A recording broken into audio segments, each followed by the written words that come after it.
À Dieu.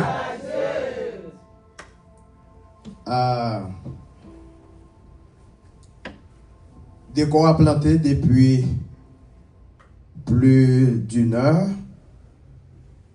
il arrive le moment pour que nous passions avec deuxième phase qui c'est phase présentative de manière explicative. C'est très important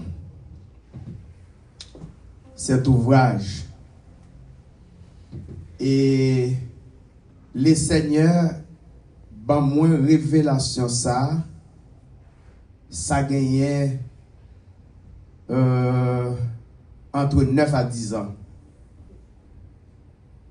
Moi rappelez que moi t'ai rentré ici de manière définitive, autre que pendant 7 ans, moi t'ai fait monter descendre, mais de manière définitive que moi transféré administrativement, ministériellement, moi passé 2 ans, 7 mois environ.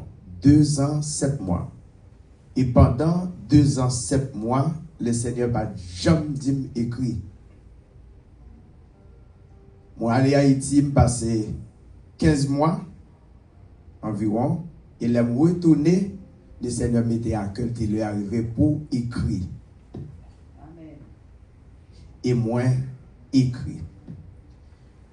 Forme non, les pas trop impressionnante, mais fond, moi sûr que le Seigneur va l'ouvrir compréhension sur fond. Et c'est ça que fait les ancien ouvrage là, moi dit bonne méditation. Amen. Moi écrit bonne méditation et puis m'si. Parce que ouvrage ça ou en même temps, l'intitulé les 7 grandes périodes de l'Église.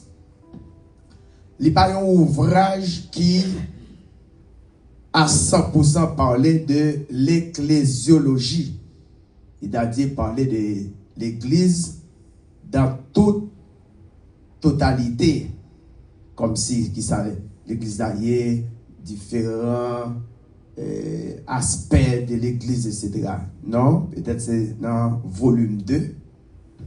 Mais pour un, j'ai seulement senti que l'Esprit de Dieu motivait pour me parler de l'Église universelle à travers les 7 églises d'Asie mineure. Amen. En utilisant Apocalypse chapitre 2 et 3. Comme ça, gagné des textes de référence tout au long de Apocalypse. Nous avons plusieurs autres chapitres.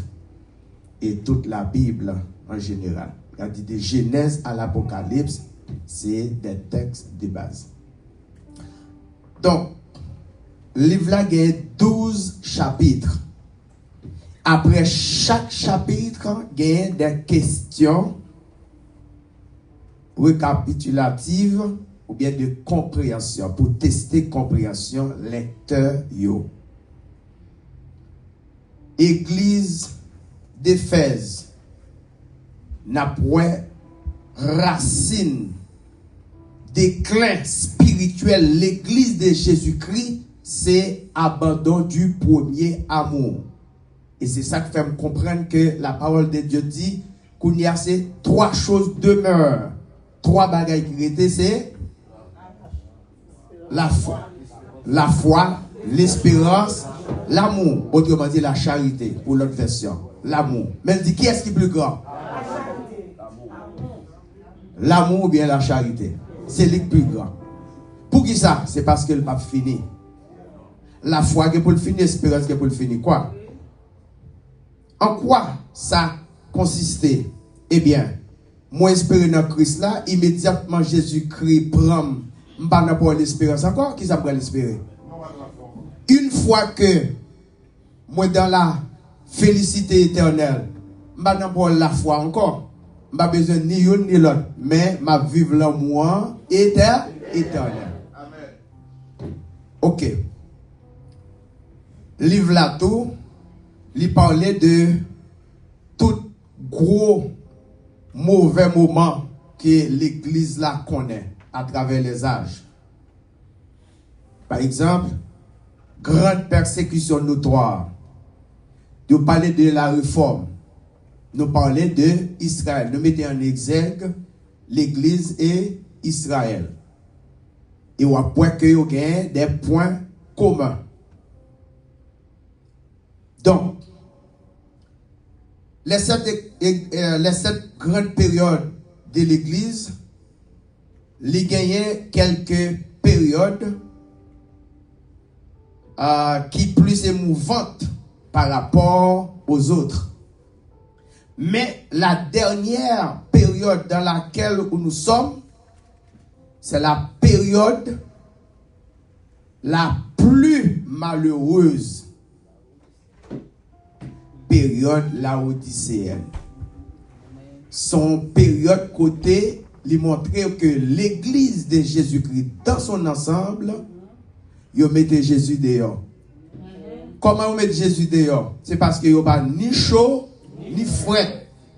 Et Jésus pas qu'à digérer dans l'estomac. Vous avez une explication là? Jésus vomit. Et même là, il vomit dans son ensemble. Et puisque l'église il a une sécurité éternelle, il dit, moi n'importe là m'a frappé.